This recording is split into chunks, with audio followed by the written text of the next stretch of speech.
The Great Monkey King versus the Strongest Hero. Sun Wukong and Saitama are two characters that are similar in so many ways, clearly depicted as beings that cannot be defeated, and both turned their fist against gods in their respective verse. But what happens if these two anomaly crossed paths and decided to fight, with Saitama thinking that Wukong is a monster and Wukong thinking that Saitama is a strong spirit that must be attained? In this video, we'll try to analyze both of these characters' abilities, physical stats and hacks to find out who would eventually come up on top.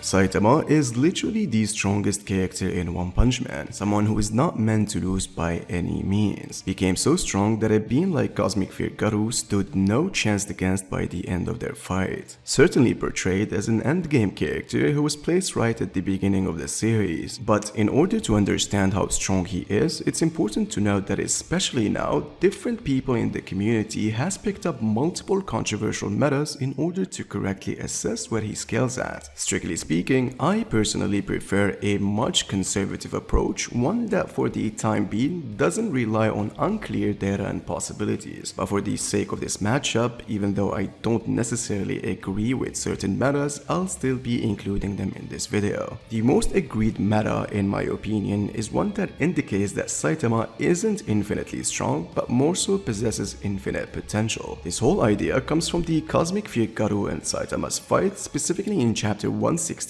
where it states that both Garou and more importantly Saitama are still growing. Yes, by the end of the day, fiction can be very confusing, but it's not far-fetched to see a character grow beyond infinity. But the multiple sources people go by to prove this has gaps and holes and are very questionable, which puts pre-Jupiter Saitama at multi-solar system to multi-galaxy levels in terms of strength based on the series punch squared and massively faster than light in speed. Second meta suggests that Saitama is a 4D being and possibly even more. This comes from him grabbing and throwing the hyperspace portal that shocked even Garou himself, made people conclude that Saitama is already universal. But regardless, the problems that came with this are numerous. 1. People say that this can be either a name fallacy or a mistranslation that should have said subspace instead of hyperspace. After all, they eventually changed it in the English official release. However, Blast himself and Empty Void both confirmed they can create and teleport via hyperspace portals, which means it's literally a portal that leads to another dimension or another plane of existence. 2. It could be that Blast only used a subspace portal that Garou eventually copied, which explains why the gate was being overloaded by a multi-solar attack and Garou needing a line of sight in order to teleport, meaning Saitama only grabbed the subspace portals, which is still an overpowered feat. But regardless of these controversial arguments that people tend to bring, we'd still be including this meta in this video. Now the next crazy highballed meta comes from recent statements and feats revolving around Empty Void, in which he has shown the ability to act and operate outside of universal causality, folding entire dimensions like bubble, possibly affecting infinite independent universes and spacetime. This had led many people to believe that Empty Void is by the very least low multiversal, which I myself still refuse to jump the wagon on this one, not that I don't believe it can happen, but because this for me requires more evidence to support. But since Saitama is the undisputed strongest character in the verse, possibly only second to God, he should upscale to this feat, putting him at the multiversal tier. Now jumping to the last meta that people always likes to bring up, which is that Saitama can never be defeated, since this is clearly the premise of the show and the authors would never ever make Saitama lose. You see, logically speaking, there are actual evidence in the manga implying that this is not the case. Best example is Saitama stating that Garou is someone he can unleash his full power against. Sure, the Cape's Baldy was always holding back, he didn't want to kill him for Tario and was clearly using just one hand, but Garou was still someone that Saitama couldn't blitz or one-shot, a character shown in the graph to reach comparable strength to that of Saitama himself, meaning a character such as God would have defeated Saitama before he started evolving against Garu, since God is implied to being much stronger than literally everyone else. Now, it's very important to note that I'm only using these metas to provide all possibilities regarding this matchup, not because I agree with them as I stated before, as if you are familiar with my channel, I make sure to put all the cards in the table with logical explanations to let you pick which one you would choose to believe. And with all of this being said, can Saitama defeat the Monkey King? こんなに手応えのありそうな怪人は久しぶりだ。地底人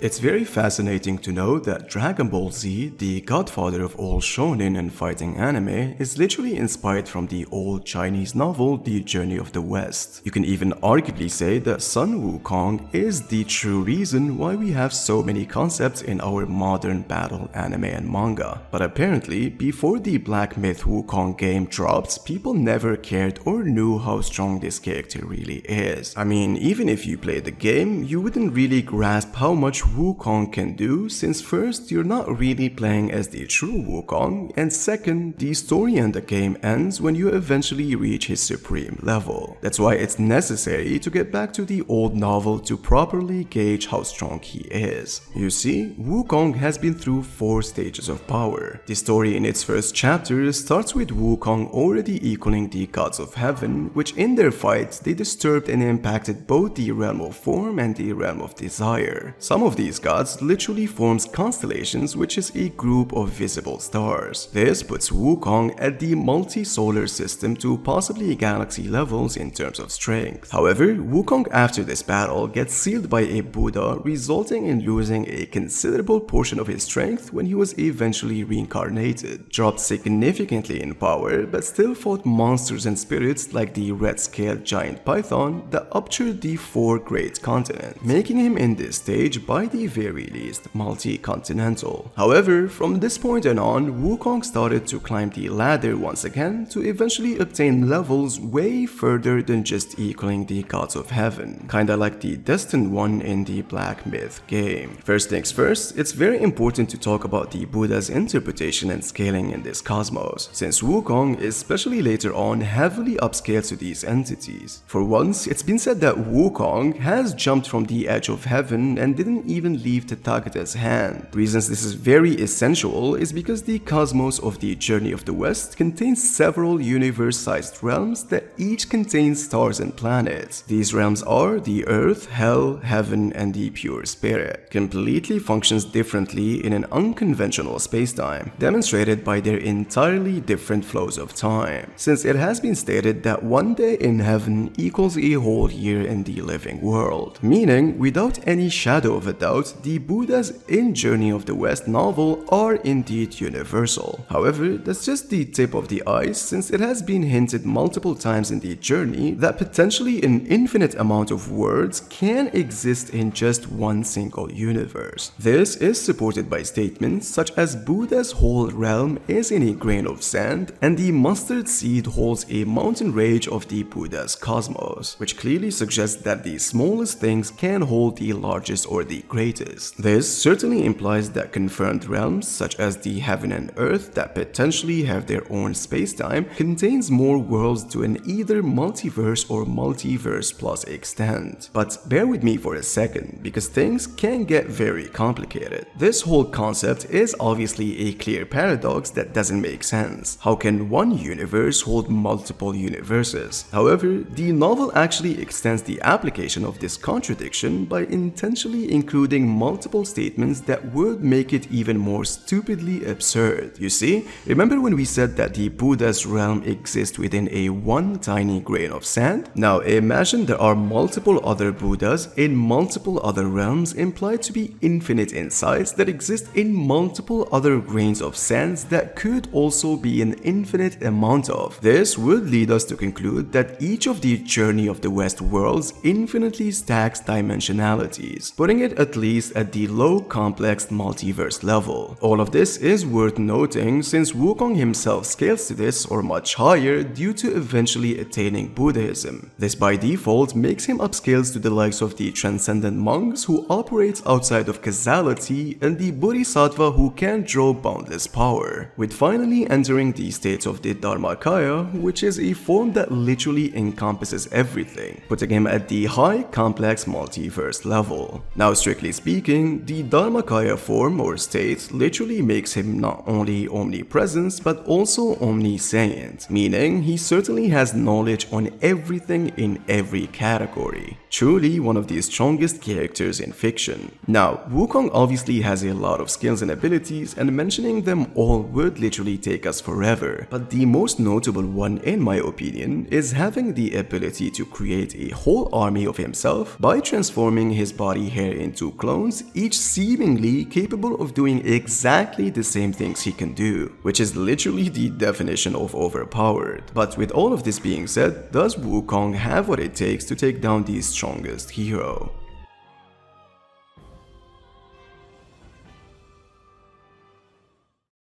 Now to get straight to the chase, Saitama in his highest state is only winning against two versions of the Monkey King, but ultimately loses to end of the series Wukong. You see, beginning of the novel Sun Wukong, the one who equals the gods of heaven, pretty much has the same scaling as Saitama himself, as both should be on the multi-solar to galaxy level in terms of strength. However, Saitama would still have an edge due to his unlimited growth rates that would allow him to surpass the Great Sage in no time. He would also be able to easily defeat him again after he was resurrected on Earth, as the Great Sage himself was struggling against a multi-continental being. However, things would drastically take a big turn, as Sun Wukong attained strength that ridiculously puts him on a level much higher, operating at multiversal plus to high complex multiverse level without the mention of the Dharmakaya state. This level of strength is even beyond the highballed meta in One Punch Man, and to make matters even worse, Wukong can create clones that seemingly are capable of doing exactly the same things he can do. Unfortunately, anything that Saitama does, Wukong just does it better. Operating outside of causality, transcending dimensionality, described to have boundless or infinite power, are all things said to being below attaining Buddhism. Not to mention the Dharmakaya state that allows him to be everywhere, as it does not go or return, move or change. And this still isn't accounting for Wukong's crazy hacks such as ignoring durability, having 7 immortalities, and maybe shrinks himself and becomes as strong as One Punch Man's strongest mosquito.